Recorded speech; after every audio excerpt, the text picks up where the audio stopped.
$1.65 trillion in auto debt, 1.8 million repossessions expected in 2025, the highest since the 2009 financial crisis. Average car payment, $907 if you're rolling negative equity, $662 if you're not. And here's the kicker. Nearly 1 in 4 people trading in a vehicle right now owes over $10,000 more than it's worth. The car market isn't just softening, it's collapsing under the weight of a debt crisis that's been building for 5 years. And if you're planning to buy, sell, or refinance in the next 18 months, this will either cost you thousands or save you thousands, depending on whether you understand what's actually happening. I'm going to show you the 3 systematic failures driving this collapse, the exact timeline of what happens next, and the specific moves you need to make whether you're buying, selling, or trapped underwater. No speculation, just the math. Nobody's running for you. You're about to see data most dealerships don't want you to know, and financing terms designed to keep you paying long after your car loses value. This isn't about blaming consumers for bad decisions. This is about a broken system where car prices jumped 45% while wages grew 7%, where interest rates tripled in 2 years, and where negative equity is being rolled into new loans at record levels. By the end of this video, you'll know why inventory is sitting on lots for 80+ days and what that means for pricing power, the negative equity trap that's costing the average person $6,905 and climbing, the exact quarters in 2025 and 2026 when this market shifts, and how to position yourself. Let's run the math. Here's the setup. In 2019, the average new car cost $38,000. Today, $48,000. That's a 26% increase. Used cars? Even worse. A 3-year-old vehicle that cost $24,000 in 2019 now runs $32,000, a 33% jump. Now let's look at wages. Median household income in 2019, $68,700. In 2024, $74,580. That's a 7.9% increase over 5 years. Car prices up 26 to 33%. Wages up 7.9%. The gap is $8,000 to $10,000 per vehicle, and it's being filled with debt. But it gets worse. Interest rates on auto loans averaged 4.5% in 2020. By mid-2024, they hit 7.2% for new cars and 11.4% for used. On a $35,000 loan over 72 months, that rate difference adds $4,200 in interest. You're not just paying more for the car, you're paying more to borrow the money to buy the car that already costs too much. The result? Monthly payments that were $550 in 2020 are now $662 on average.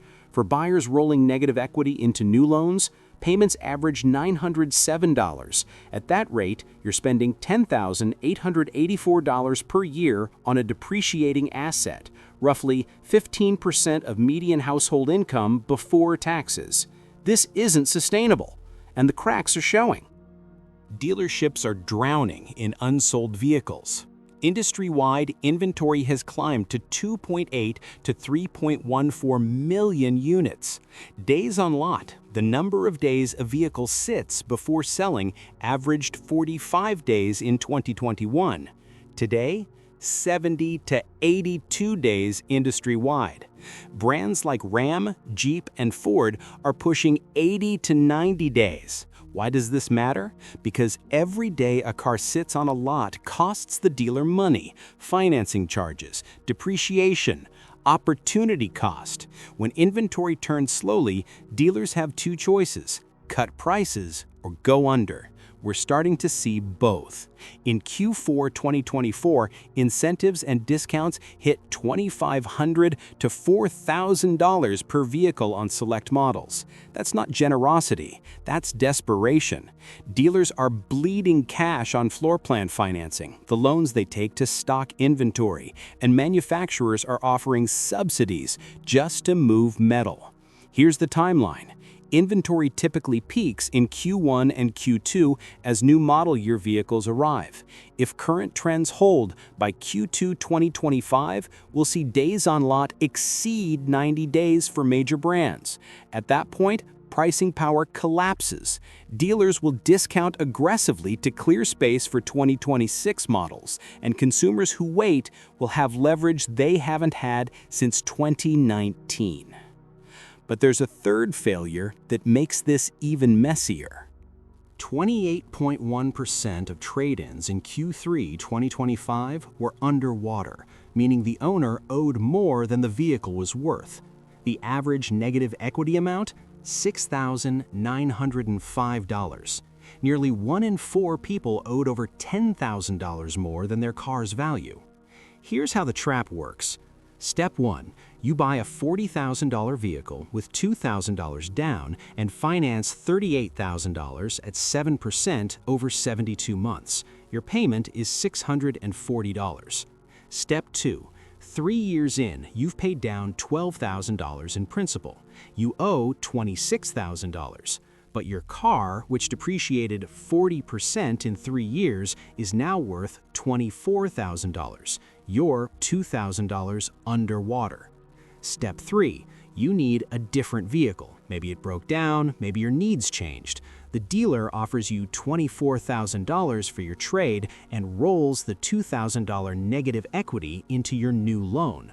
Step 4. Your new $42,000 vehicle becomes a $44,000 loan. At 8% over 72 months, your payment jumps to $742. You're now paying interest on a car you no longer own.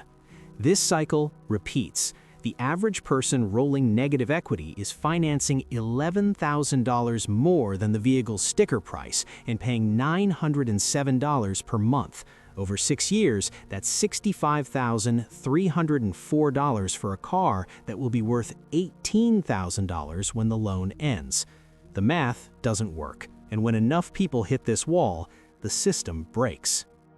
So what happens next? Here's what the data tells us. Q1 2026, January to March, inventory continues climbing as 2026 models arrive.